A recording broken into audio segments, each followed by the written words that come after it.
S.T.A.L.K.E.R 2 Heart of Chernobyl has released, and we are here with a full review. Hello and welcome to the Critically Curious on the market, and yes, we are doing a full review for S.T.A.L.K.E.R 2.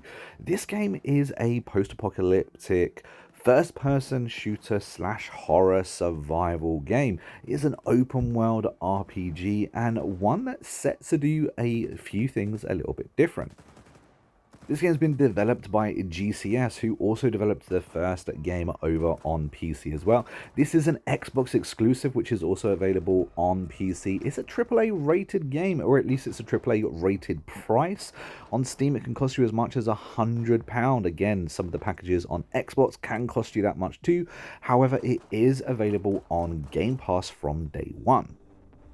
It's been made with Unreal Engine 5 and boasts to have photorealistic graphics.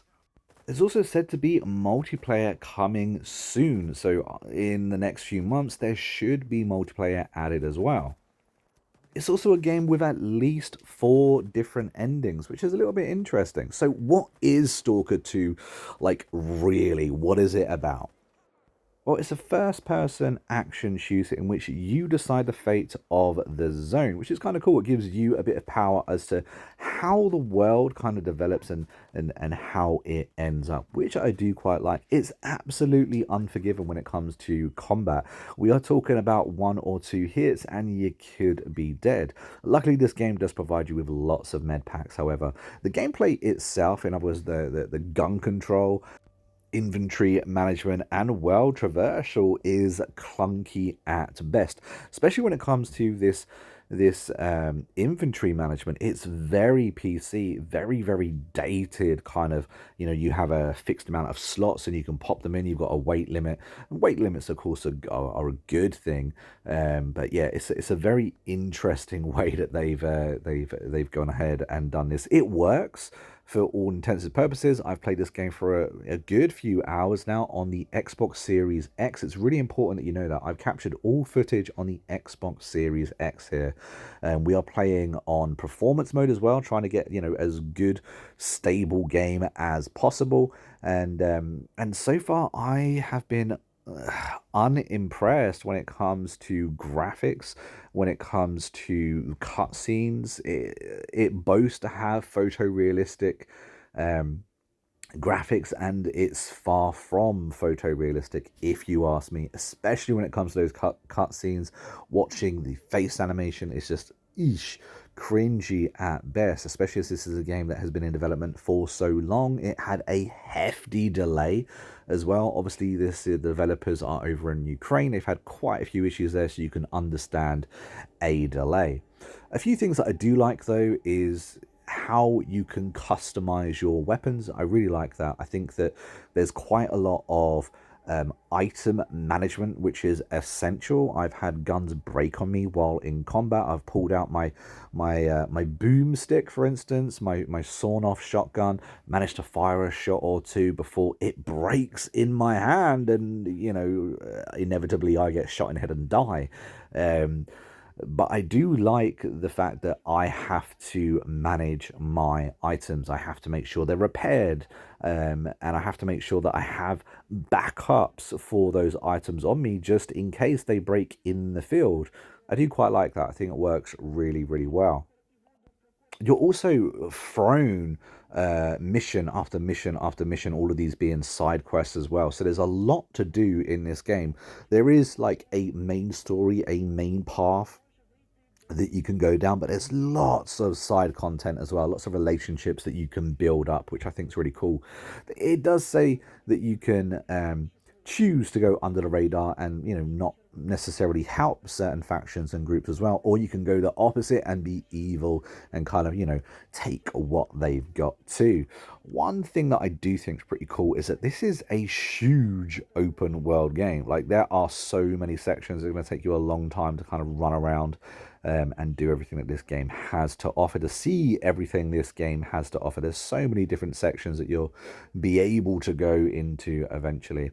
However, running from point A to point B isn't going to be something you're able to do, because there are not only people in this game that you're going to be fighting, but also kind of like mutated abominations, some of them being invisible at times as well. So when it comes to this game being difficult combat wise, it really is difficult. I've died, I believe I'm up to 17 times. I died 17 times in this game so far, and I'm pretty familiar with first-person shooter games. I was not expecting to die 17 times in the first, say, 15 to 17 hours. And I've been pretty cautious as well. I've tried to make sure that I'm approaching areas well prepared, trying to make sure that I'm engaged in combat from behind cover and all those things. But it can be absolutely brutal, and you have to keep on top of things like food and water as well. If you happen to stay in a bed overnight, you will wake up hungry, and so that's something you're going to have to sort out by eating various food. And there's loads of different food that you can pick up around the game, which is kind of cool. You do kind of like get base camps and places in which you can store food and stuff like that too, which I do quite like. And you can choose to go out well prepared or not so much, because around the world there is full of loot for you to pick up. I'm guessing this is kind of like the start of an apocalypse. There's an abundance of things for you to find, or survivors for you to, dead survivors for you to pick the bones of. And there's a few interesting little puzzles as well. You get things marked on the map so you know where, certain items perhaps may be. You got to figure out how to get them as well, which again, I do quite like. The combat is very rinse and repeat. These things that you're coming up against is a case of just filling them with as many bullets as possible before they end up killing you. And you'll run into random world events as well, because you've got troops and people moving around with these beasties too, which again, I quite like the random feel of that as well. I did feel like I was constantly stuffing my face with sausages though, trying to replenish a little bit of health. So, if you do go out there, make sure you are well prepared, I would say. But circling back to why I was so disappointed in the graphics, as you can see, this is a very early interaction scene at the beginning of the game. This guy is, filling me in and showing me where to go next. But look at his face, look at his face expressions. It's so deadpan. The game feels so dated in its graphics, which I'm really disappointed. This is 150 gigabyte download, which is insane, really, when you consider certain games out there. And it's just a little bit disappointing with how the game looks. How it plays exactly is, it feels very much like a Metro game. Now, I haven't played a huge amount of Metro games. I have played a few. It feels a little bit like a Metro game. It's definitely janky. It needs work to it. It does look like the developers are going to be giving us a few patches and updates down the line as well, especially as we've got multiplayer on the way. So hopefully they can do something just to make it feel a little bit better. Finding out this game has been captured on Unreal Engine 5, though, I was a little bit surprised.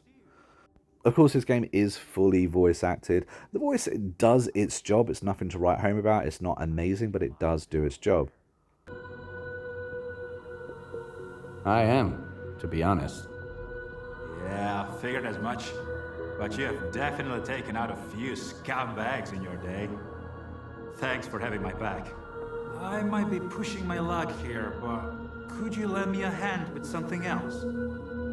All in all, what you get for your money is a first-person shooter survival game that you can put over 100 hours into. Like I said, this is actually a big game. The survival elements are interesting. I love all games with survival elements and games that you need to sleep. This has a day and night cycle as well. However, I can't help but feel a little bit disappointed with a fair few things in this game. For that reason, I'm only going to give this game a 6 out of 10. When it comes to value for money, oosh, I don't know what to tell you whether I would recommend it. But if you do have Game Pass and you do have the space, download it, give it a go, and let me know what you think down in the comments. If you've had a chance to play it so far, again, I'd love to know what you think of this game, and if it's a game that you would recommend other people buying. But if you've stuck around to the end of the review, a big thank you to you. Don't forget to comment Red Banana down below. Just confuse all those new to the channel or that didn't watch to the very end. And until next time, I've been a monk who's been critically curious, and I'll see you in the next video real soon. Until then, take it easy and happy gaming.